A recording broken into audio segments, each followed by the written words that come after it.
सभी को हमारा प्रभु यीशु मसीह के पवित्र नाम से इस पवित्र आराधना में स्वागत करते हैं। अभी हम सब लोग परमेश्वर वचन में ध्यान करेंगे। आज हमारे बीच में बेंगलुरु से पास्टर पेट्रिस भैया हैं, उनका स्वागत करेंगे और प्रेज़ लॉर्ड। हाँ ब्रदर, प्लीज आप चलेगा। हाँ ಚೆನ್ನಾಗಿದೆ ಸ್ಟಾರ್ಟ್ ಮಾಡೋಣ. हाँ ಸ್ಟಾರ್ಟ್ ಮಾಡಿ. ನಾವು ಪ್ರಾರ್ಥನೆ ಮಾಡಿ ಮತ್ತು ದೇವರ ವಾಕ್ಯನ ಧ್ಯಾನ ಮಾಡೋಣ. ಮತ್ತು हम प्रार्थना करते हुए परमेश्वर के वचन में ध्यान करेंगे.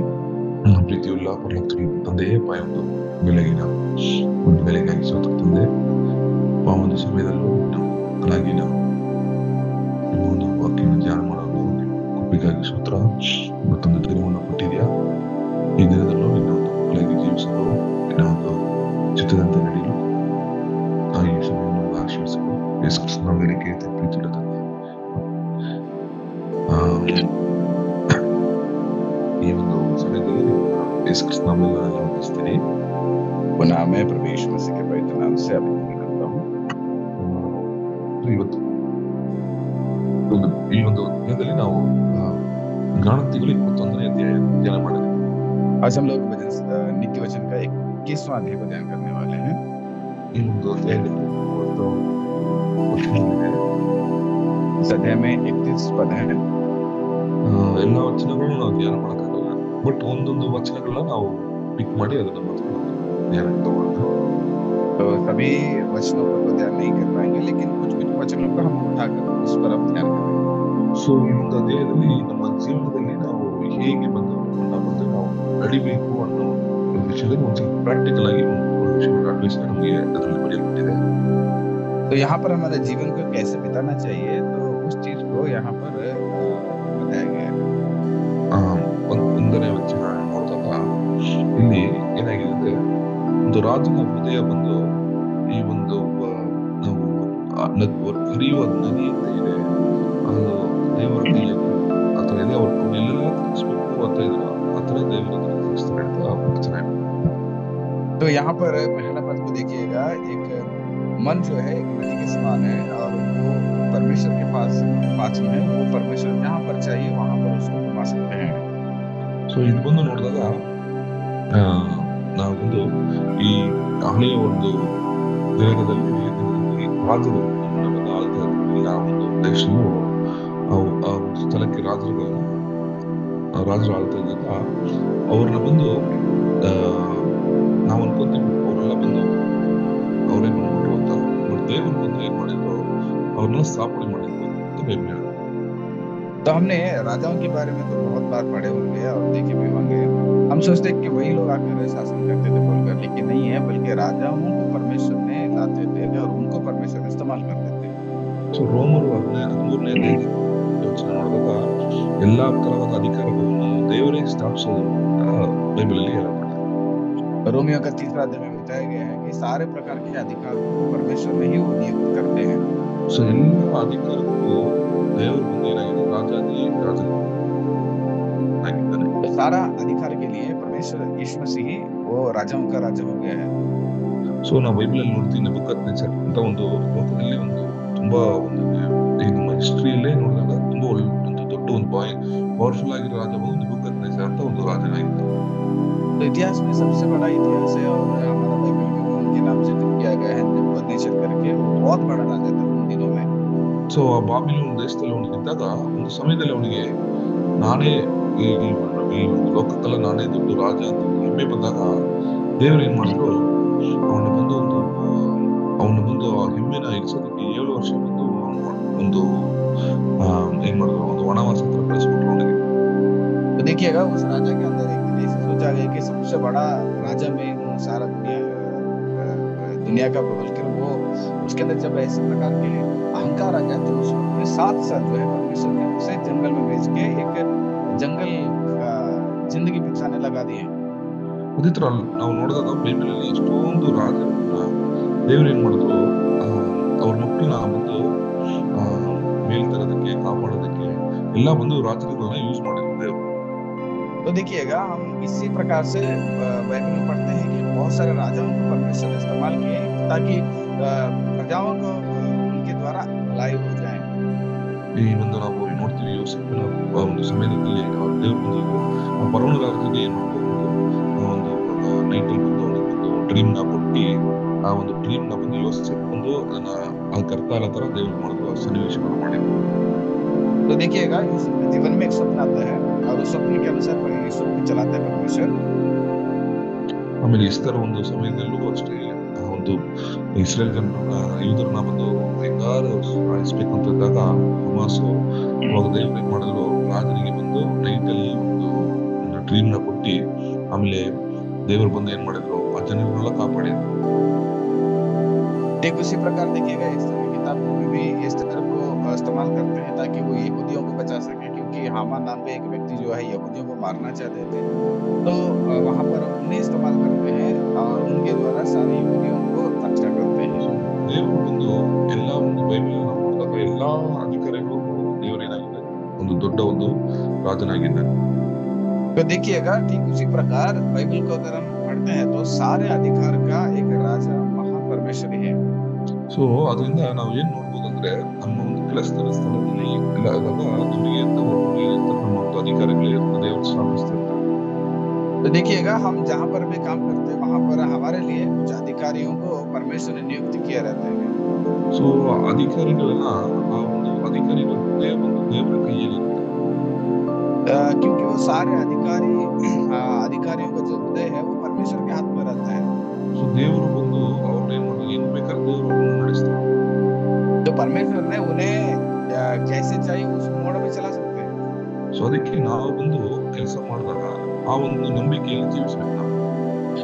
इसलिए हम जब भी काम करते हैं उस विश्वास से ही हम जीना चाहिए।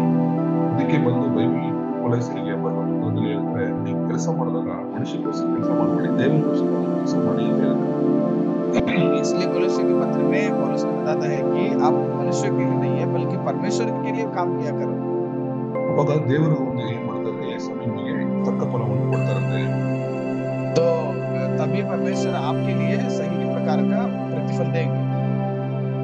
ಅದೇ ತರ ನಮ್ಮ ಒಂದು ಆತರ ನಾವು ಜೀವನದಲ್ಲಿ ದೇವರಿಗೋಸ್ಕರ ದೇವರೇ ನಮ್ಗೆಲ್ಲ ದೇವರೇ ಎಲ್ಲದಕ್ಕೂ ಅಧಿಕಾರಿಯಾಗಿ ಅಂತ ನಾವು ಮಾಡಿದಾಗ ಏನಾಗುತ್ತೆ ಅಂದ್ರೆ ನಮ್ಮ ಲೈಫ್ಲಿ ನಮಗೆ ಏನಾಗಲ್ಲ ನಾವು ಬೇಡದೇ ಇರೋ ಒಂದು ಏನ ಟೆನ್ಷನ್ ಬರೋದಿಲ್ಲ, ಬೇಡದೇ ಇರೋ ಒಂದು ಹಿಂದ್ಗಡೆ ಮಾತಾಡೋದು ಅದನ್ನ ನಾವು ಮಾಡೋದಿಲ್ಲ ಲೈಫ್. तो देखिएगा जब इस अधिकारी के लिए हम लोग अधीन हो जाते हैं तभी हम लोग जो नहीं चाहते वो चीज हम लोग अच्छे से नहीं कर पाते हैं और जो चीज चाहिए वो चीज हम अच्छे से कर सकते हैं, आगे अच्छे जीवन बिता सकते हैं। ಅವಾಗ ನಾವು ದೇವ್ರು ಏನ್ ಮಾಡ್ತಾರೆ ನಮಗೆ ಆಶೀರ್ವಾದ ಕೊಡ್ತಾರೆ. तब परमेश्वर हमें बहुत ऐसे आशीष करते हैं। ಸೊ ಇವನ್ ನಮ್ಮ ಒಂದು ಜೀವನದಲ್ಲಿ ಬಂದು ನಾವು ಏನೇ ಒಂದು ಕೆಲಸಗಳನ್ನ ಮಾಡಿದಾಗ ಆ ದೇವರಿಗೆ ಭಯ ಮಾಡಿದಾಗ ದೇವರು ಏನ್ ಮಾಡ್ತಾರೆ ಆ ಒಂದು ನಾವು ಕೆಲಸ ಮಾಡುವ ಅಧಿಕಾರಿಗಳ ಒಂದು ವಿಷಯ ಅವರ ಒಂದು ಮೂಲಕ ನಮಗೆ ಒಂದು ಆಶೀರ್ವಾದ ದೇವರು ಮಾಡ್ತಾರೆ. तो इस प्रकार से परमेश्वर को भय मानते हुए जब हम अधिकारियों का अधीन होकर काम करते हैं तो परमेश्वर हमें आशीष करते हैं। ಅದು ಎಂತ ಒಂದು ಅಧಿಕಾರಿಗಳಾದ್ರೂ ಸರಿ ಒಂದು ಏನ್ ಮಾಡ್ತಾರೆ ಆ ಒಂದು ಅವರ ಹೃದಯವನ್ನು ಚೇಂಜ್ ಮಾಡಕ್ಕೆ ದೇವರು ಬಲನಾಗಿದ್ದಾನೆ. वो कितना भी बड़ा अधिकार हो सकता है या अधिकारी हो सकता है, परमेश्वर उसके हृदय को बदल सकते हैं। ಸೊ ನೆಕ್ಸ್ಟ್ ನಾವು ನೋಡಿದಾಗ ಎರಡನೇ ಅಂಶದಲ್ಲಿ ನಾವು ನೋಡಿದಾಗ ನ್ಯಾಯ ನೀತಿ ಏನಾಗಿದೆ ಅಂದ್ರೆ ದೇವರು ಬಂದು ಅದನ್ನೆಷ್ಟು ನಾವೆಷ್ಟೇ ಒಂದು ಸ್ಯಾಕ್ರಿಫೈಸ್ ಇನ್ನ ದೇವರಿಗೆ ಮತ್ತು ನ್ಯಾಯ ನೀತಿನ ಬಂದು ಹುಡುಕ್ತಾರೆ. ಅದಲ್ಲ ಸಾರಿ ಬಿದ್ರ ಮೂರನೇ ವಚನ ಎರಡನೇ ವಚನ ಬಂದು ಒಂದು ಮನುಷ್ಯನಿಗೆ ಬಂದು ಏನಾಗ್ತದೆ ಅವನ ಒಂದು ದಾರಿಗಳು ಬಂದು ಅವನಲ್ಲಿ ಎಲ್ಲಾ ದಾರಿಗಳು ಕರೆಕ್ಟ್ ಕಾಣಿಸುತ್ತೆ, ದೇವರು ಬಂದು ಜ್ಞಾನ ಏನ್ ಮಾಡ್ತಾರೆ ಬರುತ್ತೆ. तो देखिएगा दूसरा पद में ऐसे बताया गया है कि मनुष्य के चाल चलन में सब जो है सही ठीक दिखाई देता है, लेकिन परमेश्वर जो है मनुष्य मन को ही वह जांचता है। ನಾವು ಮನುಷ್ಯನಿಗೆ ಮುಂದೆ ಇವಾಗ ಏನಾಗುತ್ತೆ ಅವ್ನು ಮಾಡಿದೆಲ್ಲ ಕರೆಕ್ಟ್ ಅಂತ ಅನ್ಸೋದು ತುಂಬಾ ಒಂದು ನಮ್ಮ ನೇಚರ್ ಅದು. क्योंकि इंसान का एक स्वभाव यही है कि वो जो कुछ भी करता है उसके दृष्टि में वो अच्छा ही दिखता है। ಒಂದು ದೇವರು ನಾವು ನಂಬದೇ ಇರೋ ಮನುಷ್ಯನು ಅವ್ನು ಮಾಡೋದಲ್ಲ ಅವ್ನು ಕರೆಕ್ಟ್ ಅಂತ ಅನ್ಸುತ್ತೆ. क्योंकि जब एक व्यक्ति ईश्वर का विश्वास नहीं करता है तो वो जो सोच रहा है वो सोच सही है करके वो समझता है। ಯಾವಾಗ್ಲೂ ಅವ್ನ ತಪ್ಪುಗಳನ್ನ ಏನ್ ಮಾಡ್ತಾನೆ, ಅದನ್ನ ಒಂದು ಮುಚ್ಚಿಡಕ್ ಟ್ರೈ ಮಾಡ್ತಾನೆ, ಇಲ್ಲಾಂದ್ರೆ ಅದ್ರ ಬಗ್ಗೆ ಒಂದು ಎಕ್ಸ್ಕ್ಯೂಸ್ ಕೊಡ್ತಾ ಇರ್ತಾನೆ ಅದಕ್ಕೆ. क्योंकि वो इंसान जो है अपनी गलतियों को या वो छिपाना चाहता है, नहीं तो उसके लिए कुछ बहाना बोलते वो चलते रहेगा।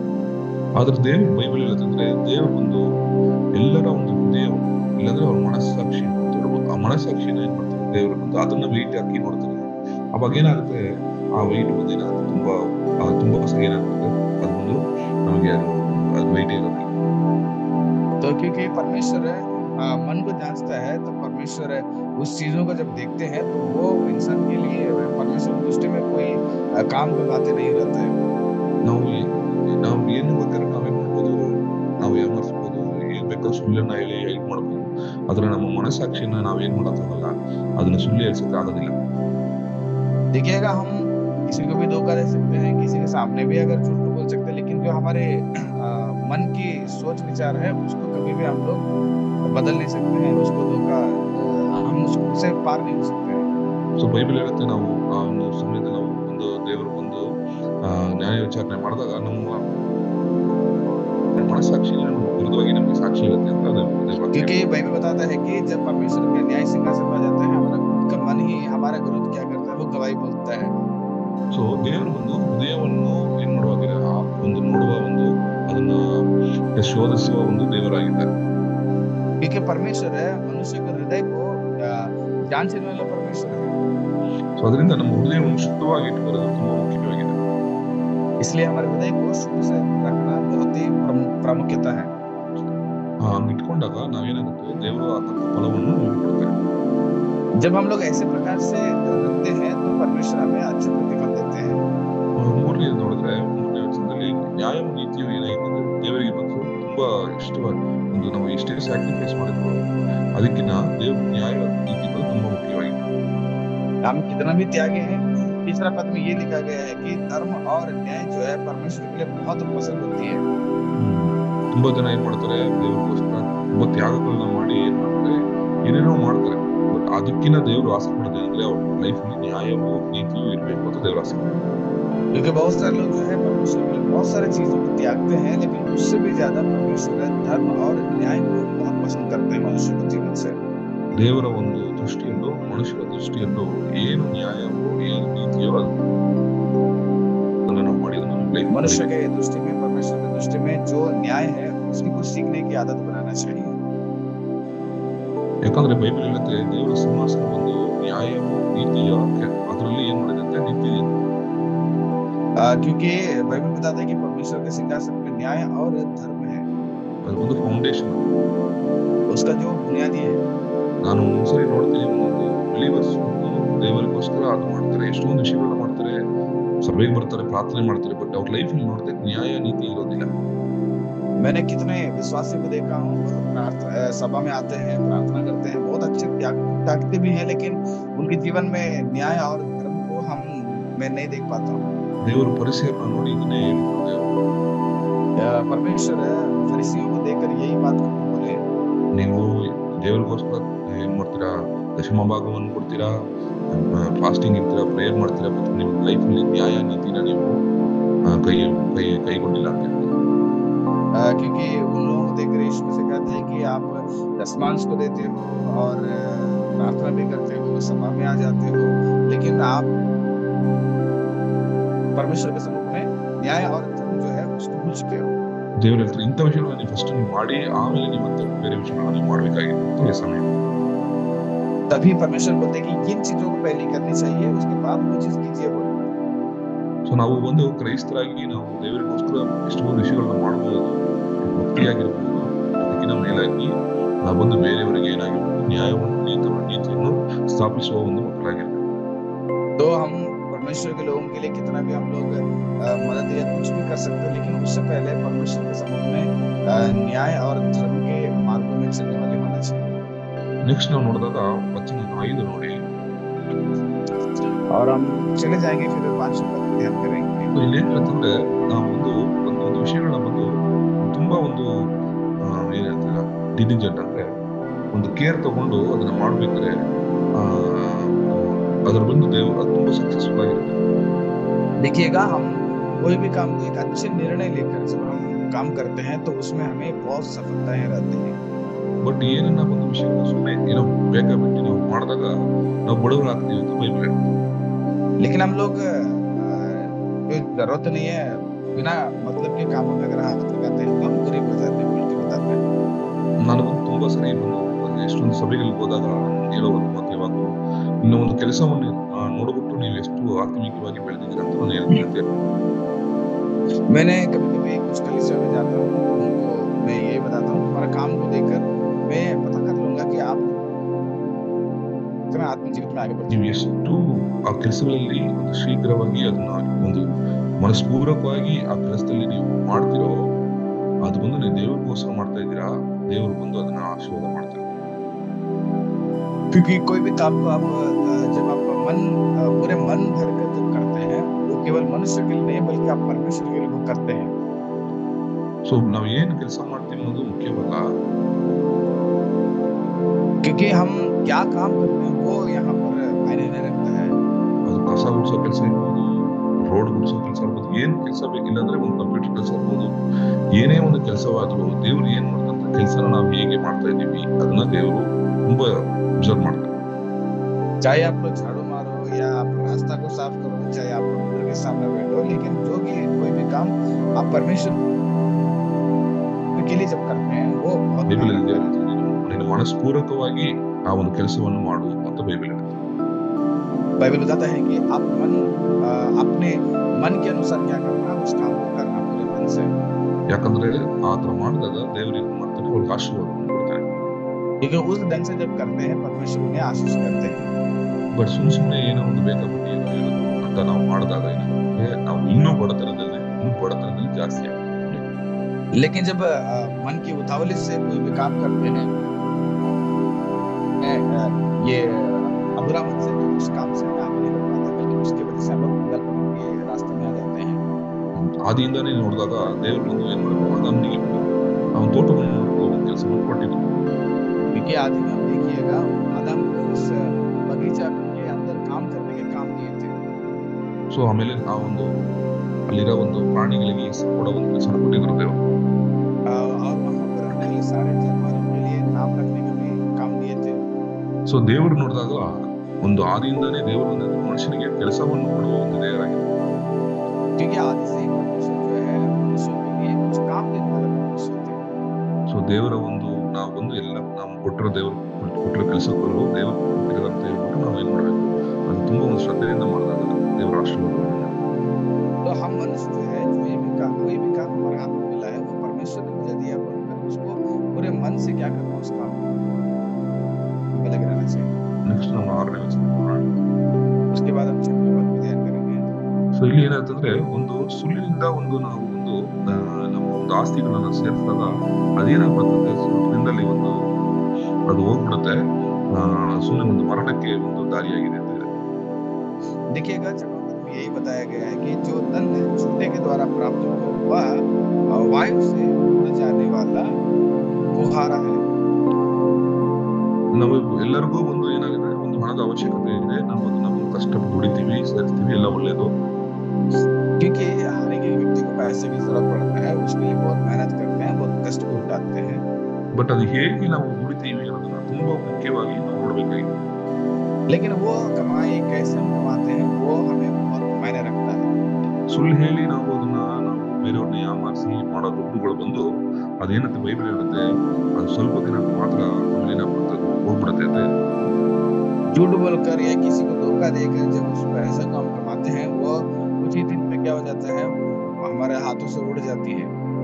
ಇವಾಗ ಒಂದು ನೀವು ಯೂಟ್ಯೂಬ್ ಅಲ್ಲಿ ಒಂದು ವಿಡಿಯೋಗಳು ನೋಡಿದಾಗ ಹೇಗೆ ಬೇಗ ಶ್ರೀಮಂತನಾಗೋದು ಅದಕ್ಕೆ ಎಷ್ಟೊಂದು ವಿಡಿಯೋಗಳಿದೆ. आप देखिएगा आजकल यूट्यूब को खोलते हैं तो वहाँ पर कैसे तुरंत जल्दी से जल्द आप लोग अमीर बन जाते हो, बहुत सारे वीडियोस आपको मिलता है। ನಾವು ತುಂಬಾ ಕೇರ್ಫುಲ್ ಆಗಿರ್ಬೇಕು ಅಂತ ವಿಷಯಗಳಲ್ಲಿ. ऐसे प्रकार के विषयों में हम बहुत ही जागरूक होना चाहिए। ನಾವು ಕಷ್ಟಪಟ್ಟು ನಾವು ದುಡಿದು ಮೇಲೆ ಬರೋದ್ರಲ್ಲಿ ಆಸ್ತಿನ ಸೇರಿಸೋದ್ರಲ್ಲಿ ತಪ್ಪೇನಿಲ್ಲ. हम मेहनत करके परिश्रम उठाकर काम करके कमाकर संपत्ति को बढ़ाना कोई गलत नहीं उसमें।